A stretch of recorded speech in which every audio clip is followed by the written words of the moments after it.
Hi, and welcome to Journey Forward with Jory Rose, where you will gain insights, tools, and inspiration to get unstuck and live your best life. Jory is a licensed marriage and family therapist with a passion for helping people cultivate awareness and authenticity so they can show up fully in all aspects of their life. And now, here's Jory. Hey everyone, it's Jory. Thanks so much for tuning in to today's episode, and I am certain that you are going to love this conversation with Patricia Lohan, a master Feng Shui expert, all about how to create greater flow and abundance in our lives. And I have had so much experience in personally and spiritually how to be able to be in alignment for the flow to continue. And I know one of the things that has helped me get there is my meditation and gratitude practice. So I want to offer to you some tools to be able to do the same. So go to the link in the show notes if you're interested to download my free gratitude meditation that goes along with my new book, A Year of Gratitude, to set you up for creating greater flow and abundance internally so you can ultimately create it in all aspects of your life. Thanks so much and enjoy today's episode. I am here today with Patricia Lohan, and I am so excited to connect with her. Yay. Coming all the way to us from Ireland. Patricia, welcome. I'm so happy to be talking. So please introduce yourself and tell our listeners a little bit about who you are and how do you show up in the world? Hi, everybody. So good to be here. Yes, I am tuning in from Ireland right now. There's like snow outside, which is quite unusual. We're up in the mountains. And what do I do in the world? I help women turn their homes into beautiful powerhouses, magnetic to what it is that you want. They're money, abundance, miracles, using the power of Feng Shui. So that's how I show up in the world, really helping people use a resource that you already have and tapping into it to support you on your own growth and to really grow and expand into that bigger vision of what it is that you want and to, allow yourself to feel fully supported by your home. I love that. So it's not just feng shuiing our home, but really the entire energy in which we bring into our lives. Yes, for sure. For sure. Yes. I love this because I'm really big on both energy as well as my environment around me. And I can tell when my environment, like my physical environment is off, I just feel imbalanced. I don't feel like there's flow. I don't feel embodied as much or as creative. So that's kind of what you're helping people get into the space of, correct? Yeah, for sure. So, like Feng Shui is like 5,000 years old. And I like to describe it like it's acupuncture for your home. So it is like, I love that description. I know. That's wonderful. So I'm like the energy worker for your home. And that's where it's kind of like, oftentimes people are like, Feng Shui, she's going to tell me to like painted this walls and to move this furniture and all of that. And it's not like that at all. Like, I really don't care where your furniture is. Like, I'm so much more concerned with the energy. Primarily, like first and foremost, like I am like an energy healer and worker. And that's what I did before Feng Shui. So this just became like a natural journey into it. Well, I want to hear both pieces of it. I want to hear about your journey first, and then let's evolve into how do you actually do this? And I'm really curious how you do this virtually, because my thought was, how do you do this when you're not in the person's home? But we'll get there. So first, how did you decide that this was your path? What was your journey to knowing you had the ability to be an energy healer? So this is kind of funny because first of all, I did get my first books about Feng Shui when I was 16. I do believe that my soul knew what I was meant to do. Like my 16-year-old self knew but I didn't know. And I grew up in a really entrepreneurial house, and I always, my parents had sporadic working hours and everything. And I just wanted to be normal. I wanted to fit in and be normal. It was never going to happen. So basically I went and studied business studies in university. I wanted to become an accountant. Oh my God. I can't imagine you as an accountant. Wow. And I would be the worst accountant ever. I don't even look at numbers. Anyways. So I went down a very traditional route. I ended up in a corporate job and very soon afterwards quitted and ended up coming back to my parents. And my dad had just had envisioned this new business and was like, I'll come help you. So I spent 8 years fulfilling my dad's dream for him. Okay, so really, you spent a quite amount of time not on the right path yet. oh my God, that was like, it was so the wrong path. But what was so interesting was while I was on that wrong path, the right people came to get me onto onto the path. And that's what fascinates me so much, is because I was running this business for my family. And my brother-in-law joked at one stage a few years into it that he said, oh, look, Patricia looks like she's going to her own funeral every day, because I was dressed in black all the time. Like, so I'm a very bright, gregarious, like happy person. That was always my natural way of being. But after many years of not doing what I was meant to be doing, I dressed in black every day. And I would go home every Friday and cry on the couch. It became a big joke. It was like the biggest joke with my staff, with my family. Cry day Friday, and Friday. Wow, Friday. And yet, it sounds like it was with such acceptance and resignation that that's just what it was. And, people, like, I would come back, and my boyfriend at the time, like, I worked in hospitality, like, but I still had weekends off because my boyfriend worked 9 to 5. So I would come home on a Friday. He'd come home from the city on a Friday, and I'd be on the couch crying. And he's like, what's wrong? I could not explain it. I couldn't put words on what was wrong with me. You just knew it in your body. I just knew there was something wrong. So the first thing that kind of, I was like, I blamed it on, I was like, it's the relationship.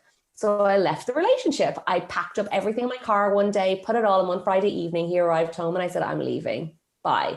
And I went home and cried to my parents, and my dad was like, it's okay. Don't worry. We're here for you. And then I went on this crazy spiral of like, well, I've just been in a relationship for all these years. I'm going to party as hard as I possibly can. And I went crazy. Like, I went crazy until what a pendulum swing it sounds like. Yeah, total pendulum swing from like, I would be in on a Friday night quiet. And that was like most of my early 20s, when most people would have been out partying, that I was like, not, I'd been in this like really serious relationship and running this business. So there was no fun. So I basically went to the other end and went like crazy parties and just had a great time, as I thought it was. Yeah. And on the exterior, I had a great life. I ended up having a beautiful apartment, sea view apartment over the business. I wore designer clothes. I drove my own little BMW. Like, I was in the media in my local town. Like, I had a great job. How old were you at this point? I was in my mid-20s. And it was like, she's sorted. She's got everything sorted. But I was out partying really hard because that was my new thing. It was like, cry day. Oh, I don't have to cry now. I can just get really drunk instead. So that then I really got to kick up the ass, because I remember going to this ball, coming home. I don't remember getting home, but I remember waking up in absolute agony. My body just going like, and I was in bed for a week with a huge kidney issue. And I had to give up alcohol. And when I gave up the alcohol, I was like, I need to do a detox. Now, all part of this, which is kind of interesting, was my first life coach arrived into the business as a customer. My first yoga teacher arrived in, my first astrologer, like all of these people started coming in as customers into the business. And the yoga teacher came in one day and I was like, do you have classes coming soon? He's like, I have one tonight. I was like, I'll see you there. And I went to his class. So I started going to yoga. Then I met this woman who was helping me with Irish language. She was really into astrology. She started doing astrology with me. And I was like, this is amazing. And then she brought me to my first meditation circle. The life coach one day, I was like, what do you do? And what was so fascinating was I was like, okay, I'm going to book a session with this woman. So I sat in front of the life coach, and she asked me this one question for the hour, only one question. What do you want? And I cried for the entire hour because I could not tell her what I want. I could tell her what my mom wanted for me. I could tell her what my dad wanted. I could tell her what I thought I wanted, but it was actually what everyone else wanted.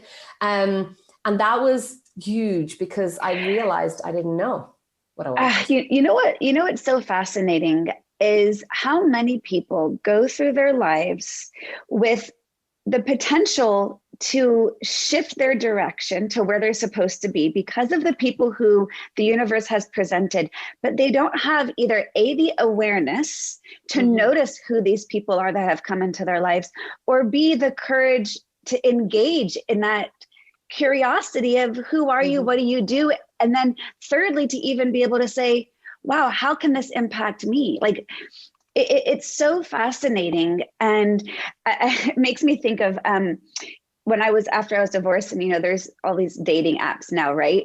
Yeah. And some of the dating apps are based on your GPS to see who you cross paths with. And it literally will like tell you if you've driven past someone on the freeway or if you were in line with someone at Starbucks. And it's kind of this idea of there's people all around you who you're missing. Yeah. And like even my fiance, we met on a dating app, not that one, but he has lived our whole adult lives. We've been like 5 miles from each other. Yeah. And so we always joke about how would we have met otherwise, because we were supposed to meet, obviously, but these like sliding door moments, right? Yeah. In which these people come in, but to have the little nudge, right? For me, I've always had those little universe nudges that I think, are my spirit guides or my, whether you want to call them angels, spirit guides, the universe, God, whatever you want to call your connection to spirituality, of putting you where you're supposed to be. But there's that nudge to say, ask this person a question and then actually follow up with it. Yeah. And not everybody does that. They don't. And it's like, for me, it's like, I always say this to people who come across, find me in my world. And I'm like, there are no accidents. You are here because your home is telling you, because you need something, like there's some medicine here for you. And it's scary to take that first step, but like, please do it, because on the other side is magic. And what's so funny was like each and every one of those people, like, came in and I just followed it. And I think that is one of the biggest things that I feel like what's being presented to you. It's so important to kind of just what's around me, what's being presented to me, who's popping up on my feed, it's like these things, there's no accidents, like totally, there's none at all. I so believe that. Totally. So like it gets even like kind of crazy synchronistic, because my parents went to Australia to visit my sister who lives in Australia. And this is how all this spiritual stuff, how I really ended up the pivot, was like, they went to Australia and I had the responsibility for everything, all of their properties, the business, everything. So it was like an extra burden than my normal like job. And I'm driving into work one day and I'm meant to be opening up. Like there's meant to be customers coming at 9 o'clock. I'm looking at the clock. It's now 9:05. The radio is on and I'm listening to this woman talk about this place in Italy. And this retreat place where she met her partner. I was like, oh, that sounds nice, blah, blah, blah. And I actually pulled up and parked up and I continued listening to the radio, not going into open. This is how committed I was to my job and my family's business. And continued listening to the thing. And I was like, oh, that's interesting. Okay, yeah. And I stopped, it came back in, opened up, and I went downstairs and my the assistant said to me, she said, Patricia, when your parents get back, you are going on a holiday. And I said, I know exactly where I'm going, because the retreat center place that this woman was talking about, I had got an email about it a week earlier from a friend of mine. And it was a holistic yoga retreat place. And I went down and I booked in for this exact retreat because I was like, I know exactly where I'm going. She said, you need a holiday. Just told me. Yeah. It just told me where I'm going. This is where I'm going. So I booked that. And then my parents came back. How much longer was it till you actually went there? It was like a few weeks. It wasn't long. It was like really quick. I'm like, going there. That's fine. I'm booked in. And my mum came back from Australia. They both came back and they were in the business one day chatting. And what happened was she turned around and someone was asking her like, God, it must be so sad, like, and hard leaving your daughter in Australia. Like, it's so different. And mum was like, no, my priority is that my children are happy. She is so happy. And she turned around and she looked at me. And she was like, oh, but she's not. Oh, interesting. Yeah. And she came up later and she's like, I think you need to leave. I think you need to leave after 8 years. And my mouth, out of my mouth popped. I'm going to India to become a yoga teacher. And they were like, what? I have no idea why that came out of my mouth. I hadn't even been on that retreat yet. I'd been to one yoga class a week. I was not like this crazy yogi. You weren't this big yogi. No. It was not like this life. It didn't feel like it was a life calling, but it was yoga had physically opened me to something. And I ended up in like literally quitting everything, went on the retreat, came back. I was like, that's it. I'm gone out of here. I'm going to India. And everyone was like, you're wow.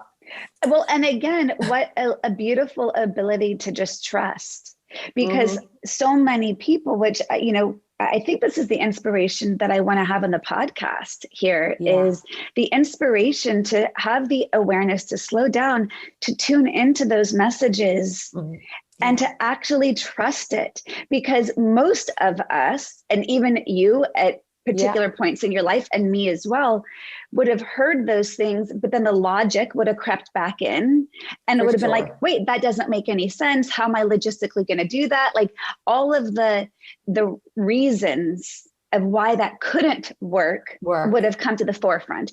But yet when it's in alignment, those reasons just kind of work themselves out. Totally. This woman came in, like it was so nuts. A friend of mine who I'd been in a mastermind with came in. I was like, I'm going to go to India to do this thing. And she's like, you know what? You can probably get a grant to pay for that teacher training. I got a $2,000 grant to literally go to yoga India to follow my passion.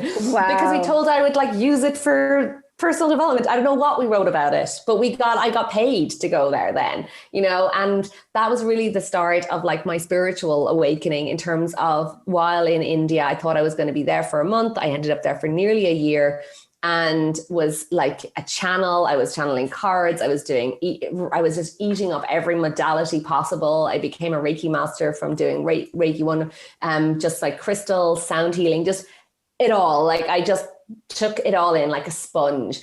And I just, every day was like something new and magical kept happening. And I was like following the breadcrumbs, going to Mysore, go here, meet this person. It was just a kind of like a very powerful, amazing time, to ending up moving to Nepal, training in sound healing, and then coming back to Ireland. And at that stage, it was time to go back to Ireland.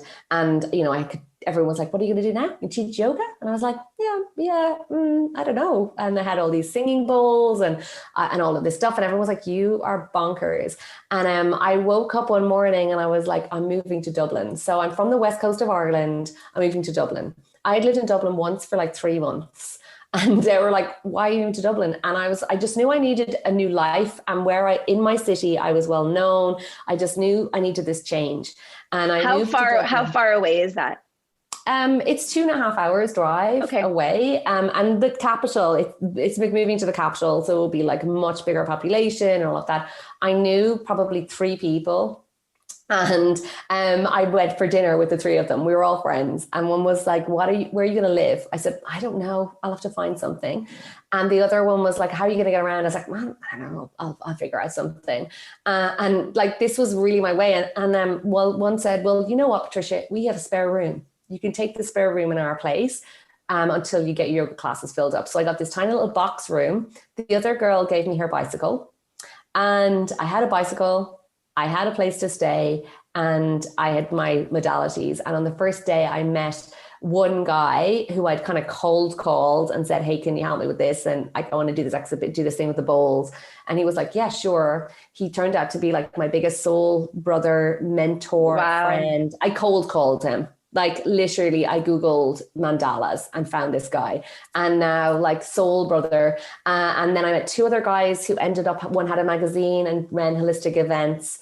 And then the other guy had a yoga studio that he needed someone to help out with. And can you run it? And you can have some space for yoga classes.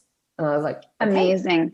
Let me ask you this, because as all of these, things unfolded in the natural universe's plan for you, what did you notice shifting in your mind and in your body? Because, coming from this corporate world and this really entrepreneurial family business to really having this unknown in front of you, I imagine, as I had to do for myself, like the mindset has to catch up on some level, because like you were wired for a certain way of being. And I think that's a missing piece. A lot of people like don't know how to do, but what do I do with the old way that I did things? Because even when it's unfolding, like how did you catch up with your thoughts, or what did you even notice arising in your body? Because I imagine all of that energy work, you were definitely experiencing a shift in your own existence. For sure. I think that like from the India experience, like I was just in a true state of surrender, like absolute surrender. Like I was so in the present moment, and I was so happy in that present moment. I think this is something that I'd never experienced before, and I didn't realize was that I was so in that present moment and so happy in that present moment of like, you know, I truly was, you know, the captain of my own life at that time. Like, whereas in the past, I was not the captain of my own life. I was dictated by the hours of the business. I was dictated by the people in the business, the staff, having to do the rosters, having to do all that stuff. Whereas India just gave me this like freedom. And while I was there, I just every day followed that path, like this surrender. And that was the same. That's what happened when I went up to Dublin. It was just like surrender, the next thing. And it would just be like, wow, this just happened. Wow, that just happened. And it was flowing like so quickly that, to be honest, I didn't have time to think about it. And as people and things happened, you know, what I have to say is like the best bit was the fact that I remember like, oh, get people's email address, send an email, like, you know, the marketing little part of like doing the PR and the marketing of the business was great. And go to the events, talk to people, you know, you still have to show up.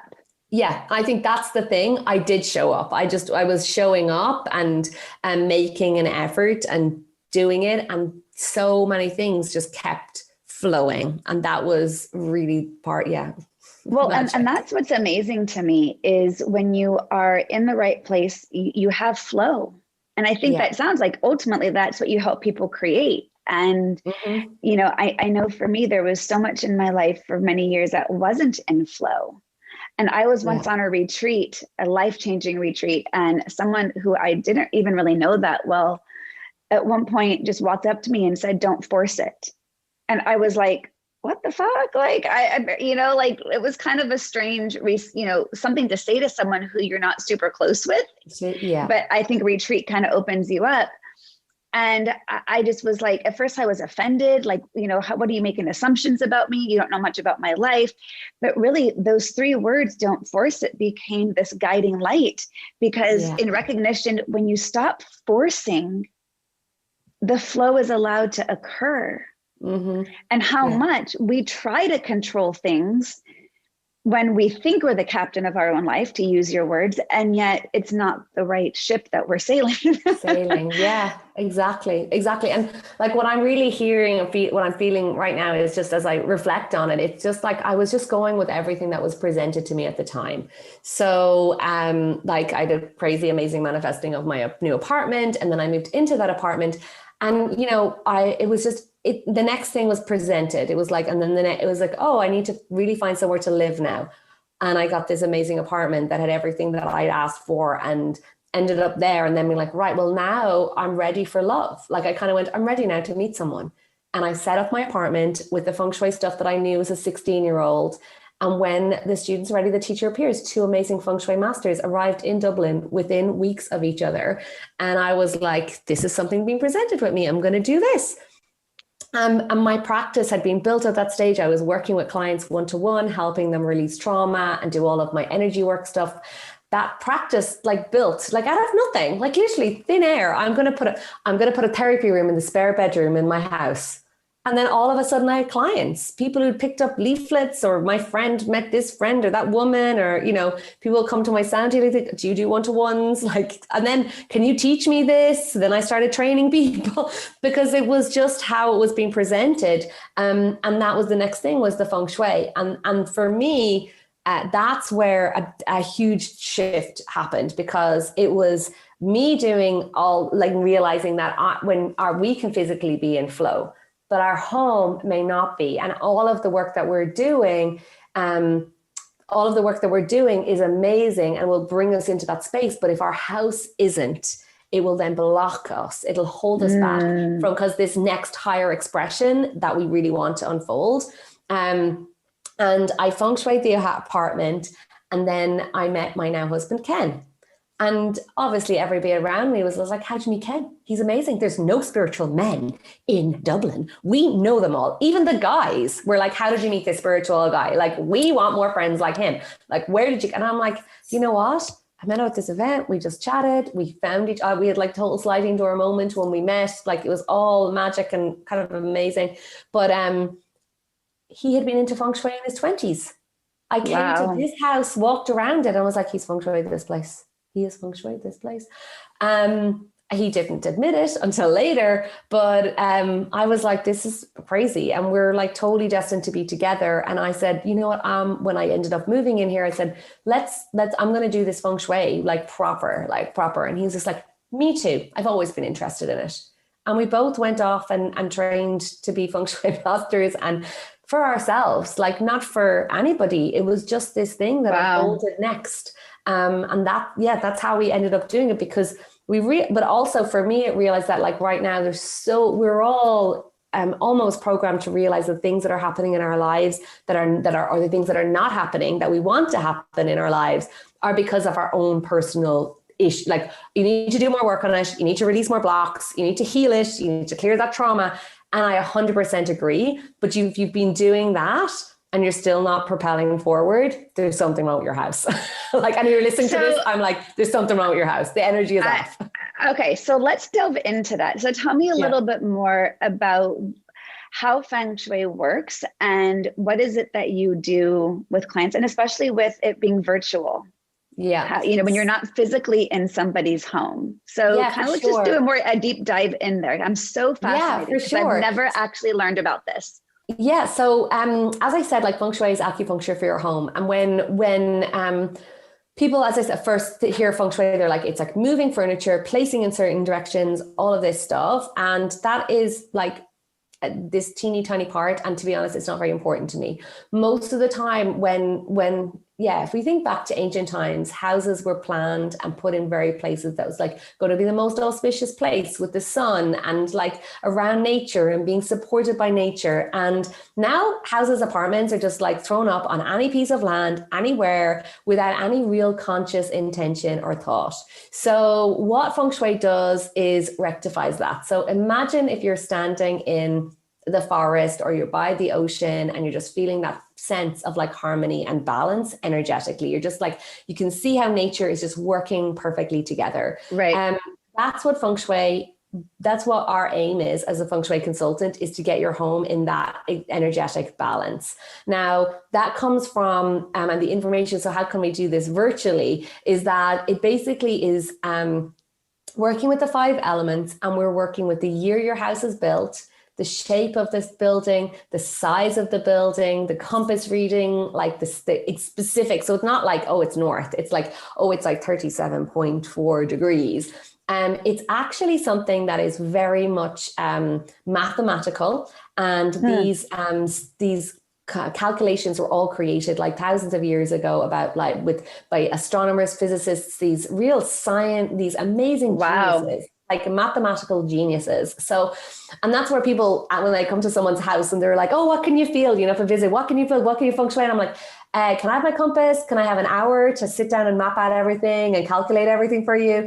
And then I'll come back to you, because I don't know. Like, I don't know until I've actually done and run the numbers and the calculations. So it's like, there's just on terms of that, there's different schools of Feng Shui, and for my practice is classical flying stars. So it really says that your house is unique. Every house is totally unique. It has its own energy blueprint, just like its own, every person is unique. Like, the acupuncturist, you could go to the acupuncturist with a cold. She's going to give you different needles to the woman next to you, to the next person. Like, we're a different beast, a different person. So they need a different cure. And that's how it works. So virtually, we have created this amazing software. You send us everything, like all your plans, your photos, everything. And technology is amazing. So I can just like Google around your house. I can be looking around it. I can see everything. And then based on all of the calculations, like run the numbers and create and say, well, if you've had financial difficulties this year, well, this is the reason, and this is how you fix it. The reason you haven't been able to conceive, well, actually, have you been doing all the herbs and looking after yourself and all of this? Yeah, the energies are really not good in your bedroom this year. This is how you balance it.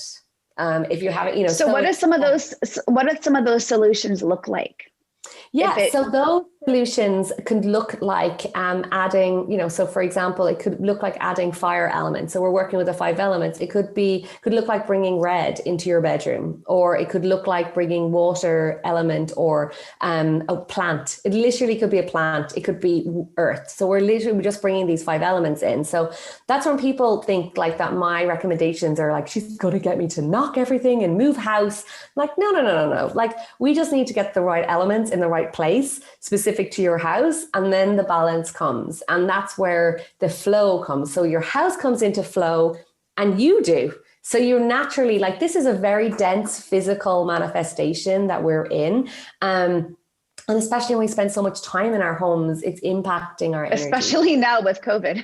I know, like, everybody's at home. I'm like, man, this is the time. Like, and the thing is, the other part is that anything that's coming up that's manifesting in terms of, positively or negatively, we've had, like, for example, like a divorce house. Okay. So there's people who, a very happy couple could move into a house that has a divorce energy. And, or the people may have divorced before. And it may not have been the people before could have actually had a very harmonious relationship if we'd feng shuied it, and it would have balanced it. Like, I know it sounds kind of crazy, but especially say, for example, so for me, for people, say, for example, like, oh, I want to find a new house. I'm like, well, find out what happened in the house beforehand. Are the people leaving because they're super happy and because they've like made loads of money and they've upgraded to the most amazing life? Or are they having a divorce? Or are they, what's the reason? Because if that's the reason, it's a red flag, that's something off energetically. It doesn't mean don't buy it. It just means make sure you hire me. I'm feeling compelled to share a couple of things. So my house, I actually think we manifested this house. So years ago, everywhere I've ever lived, it was manifested. It was like the intention was set and then it became available.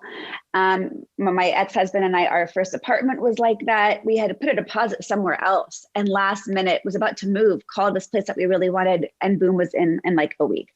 Our first house, it was off the market long story. We ended up getting the very one we always wanted. This house where I'm in now, probably 15 years earlier, we were driving by this neighbor or in this town, and my ex-husband had said, pay attention to this street, because we thought we wouldn't be able to afford to live in this area. Mm-hmm. And 2 of the houses on this street are like duplexes, so they're a little bit smaller. And he thought that would be our only way in. It turns out over 10 years later, the house that we found that I had drawn a picture of, that what I wanted to have in my home. Yeah, I drew a picture of. He randomly took the kids to come look at an open house, not realizing it was on the very street we had said, the one street in this entire town, pay attention to. So, but what I wanted to share with you that I think you'll laugh about is, but the people who sold this house, it was because he was a big exec on Facebook and made a ton of money. So that was really good to move into.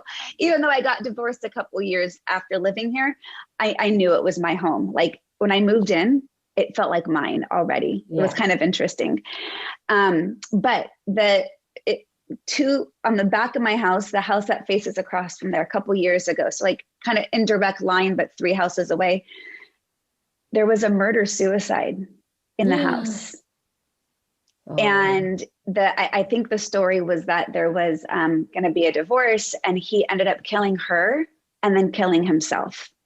Oh my God. And it was horrifying. I mean, like, I live in a neighborhood where that doesn't happen. It didn't even make the news because the town didn't want people to really know that this is what was happening.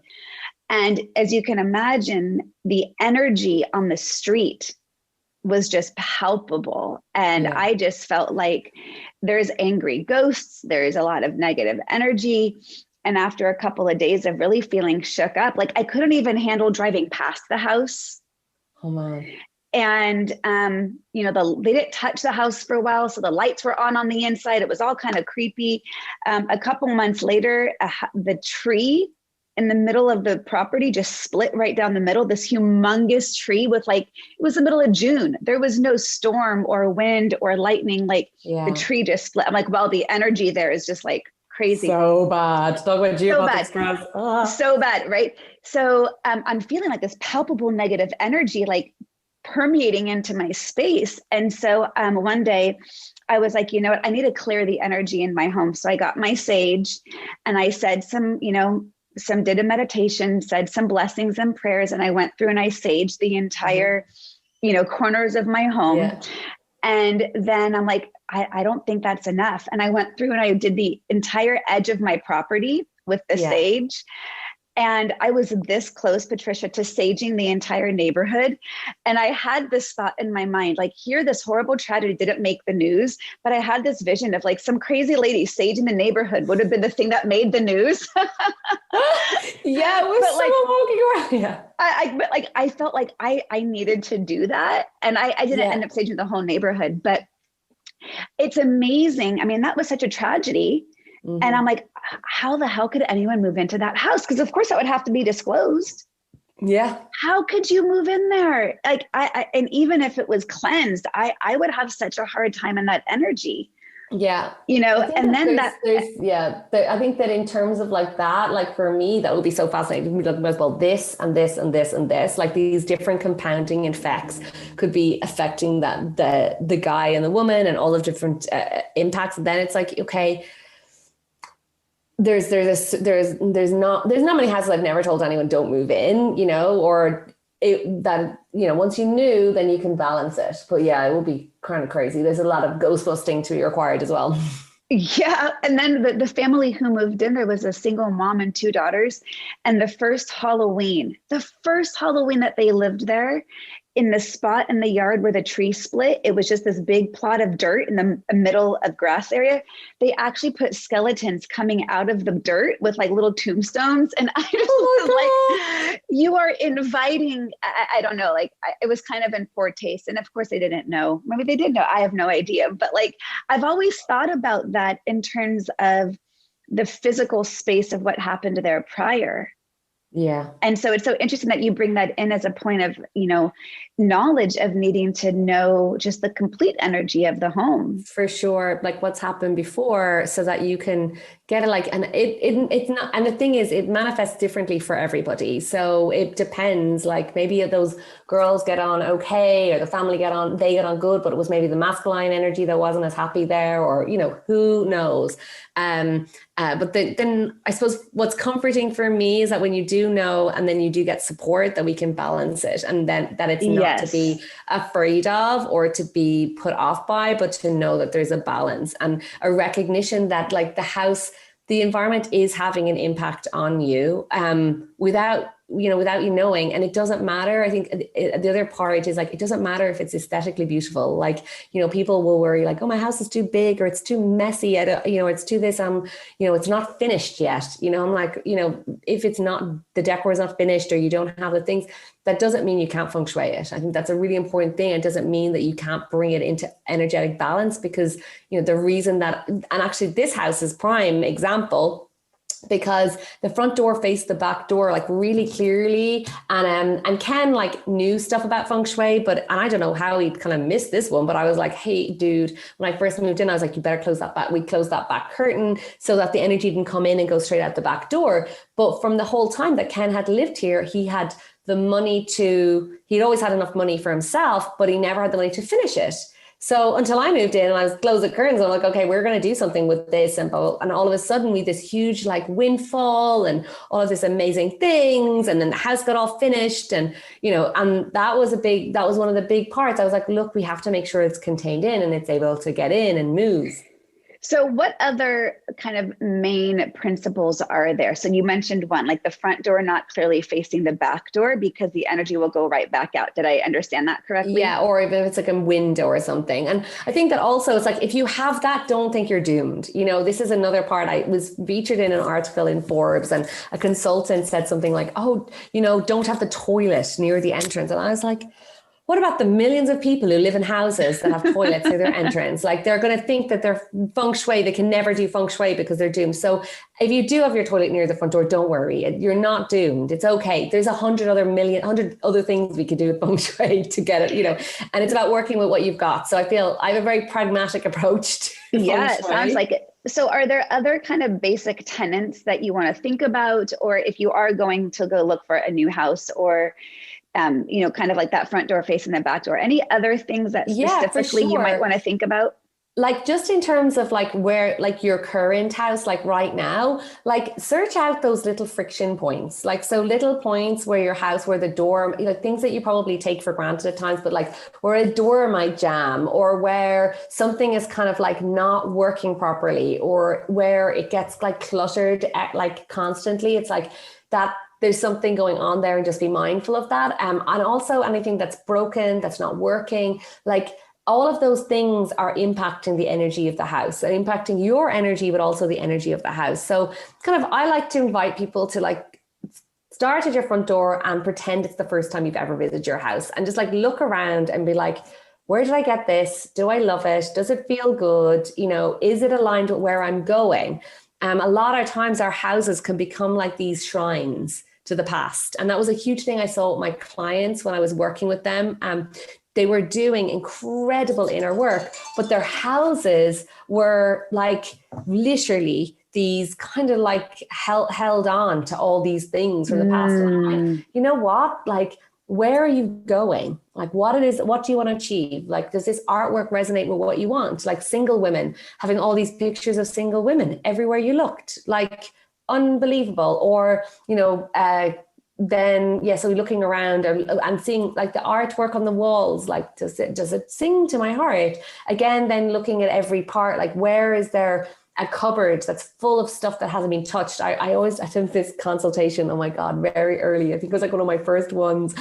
And this woman had lived in this house for 37 years. And she had moved into the house that was actually her husband's like home, like family home place. This is like traditional in Ireland. It was a small farmhouse and her in-laws lived there. So she moved. So how long? I don't know. The house had been there. And we walked around and I was like, tell me about this bookcase. Like the books looked really old. And she said, well, that bookcase and those books are there since I moved in 37 years ago. And I was like, oh my God. And I just thought, well, you know what? That has not moved. Like talk about stagnancy. And, one of the things when we talk about with Feng Shui is just like things that are not like in flow. So it's not about like, the furniture hasn't moved or whatever, or right. People think I'm about like the clutter in a house. Decluttering. Like for me, the clutter isn't the everyday life, the clothes that you wore yesterday that on your bed, or the dishes. Like it's not about that. That's like called life for me. Right. For me, it's about going into those places that you haven't looked at for a while, that scary cupboard that is just, untouched, that is creating that stagnancy. So even you look at a small pond of water, and if there's no movement, it gets all smelly and disgusting. Like that area, there's something, just even that movement will make a difference. Like clearing out and reflecting on it will make a difference. And that will already, you'll feel refreshed to be like, wow, I feel something, for sure. I love that. Oh, this is such a fascinating conversation. It's making me reflect upon different people in my life, their environments. And I just, all of these couple of different awarenesses, it's like, wow, okay, I can really see where that's keeping that person stuck. And, thinking what you just said about clearing out, like I'm someone who is constantly cleaning out cupboards and closets. And like, even when my kids were little, their playroom was always like constantly refreshed and cleaned out. Like it wasn't like this big old pile of crap that was 5 years old, that, it was constant clearing. Yeah. And I didn't realize that that was something that clearly my soul was needing. Yeah, for sure. And again, when we're doing that and we're conscious of our environment, I think one of the big things, especially I hope that people have taken away from this, is that like, our houses can literally be impacting so many tenets of our life. Like, so our health, our well-being, our finances, our relationships, our careers. And that's what I love about Feng Shui, is that it is a very holistic practice. It looks at every part of your life. And, oftentimes when, you're making a vision board, it's like, I look at the money and the career of my family, or whatever your primary thing is. And what I've loved to see over the years is the ripple effect in other parts of people's lives. So the woman who was like really like career driven, like starting to paint, or the the husband who was like completely anti Feng Shui getting a new job and all these pay rises, it's like the children winning the awards, like that. It's just this kind of like ripple effect in many different ways that we don't actually realize. And yeah, I'm here to tell people. I love it because energy is so powerful. Mm-hmm. Yeah, for sure. It's so powerful. And I've had so many experiences in the past 10, 12 years that I think when we awaken to understanding our own energy, but not only that, but the energy around us. For sure. And the impact that it has. And it's fascinating. Patricia, how can people find you? I'm sure so many people are gonna be like, oh my gosh, like thinking about their own lives. And what is the best way to connect with you? So the best way to connect with me is at patricialohan.com. So I have different resources for different people. So if you're working from home right now, I have a guide for how to feng shui your office. But if you want some top tips to get started with feng shui, I have 21 top tips, just really easy, implementable, actionable things that you can do to just identify around your house that could be just blocking that flow. So yeah, you can come to patricialohan.com and grab them there, or you can come to me on Instagram at Lohan Patricia. I'd love to hear and to connect with you there as well. I love it. I'm definitely going to go grab those tips. I'm going to venture to say, I think my home is pretty good with its energy. I was thinking of what little parts could I clear out. And so I'm going to definitely go grab those tips. Thank you so much for coming on. I think welcome. This is one of the ultimate ways people can really journey forward in their lives, right? Mm-hmm. And because to me, that journey forward is about getting unstuck. And it's so easy to look past the areas that we don't even realize are holding us back. Exactly. And like for me, it's a resource that we all have that oftentimes it's completely untapped. And when we work with it, it's like when we turn on the different areas with the specific elements, it's just magic, and people are like, how does it work? And I'm like, you know what, it's powerful and profound and magic. And it's something that we already have. Like we're sitting in our homes all the time. So let's get them working for us. I love it. Well, you've definitely created a life that works for you. And, that if that's something that, you walk the walk and talk the talk, and you don't just teach it, but you actually live it. So yes. Thank you. All right. Well, happy New Year to you. Thank you so much for being here. Thank you. And you're welcome. You guys can all go find the links that Patricia was talking about in the show notes. And thanks so much. Take care and be well. To continue your journey forward, find Jory Rose on Facebook and Instagram to become part of her growing community. You can also gain access to her meditations, books, online classes, or to sign up for an upcoming retreat, visit her at joryrose.com. That's JOREEROSE.com.